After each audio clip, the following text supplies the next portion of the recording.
As we reflect on a year filled with significant challenges for the population of Eastern Congo, we remain steadfast in our mission to bring peace, reconciliation, and hope to the communities in need.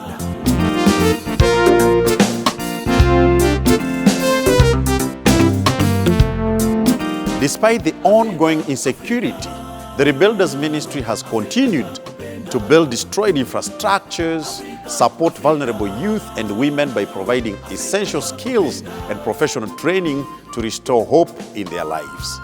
This progress would not have been possible without the tireless dedication of our staff and volunteers, and most importantly, the unwavering support from you, our global partners.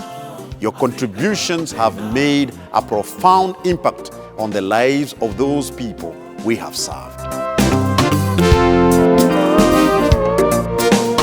Looking ahead to 2025, we are filled with hope for continued progress and growth. And even as we celebrate the festive season with love and gratitude from the Rebuilders staff, from my family and the leadership team, we want to wish you a Merry Christmas, but more importantly, a blessed 2025, trusting God to serve Him even more than we did. And we know we are doing this for His glory and for the joy of His people. May God bless you.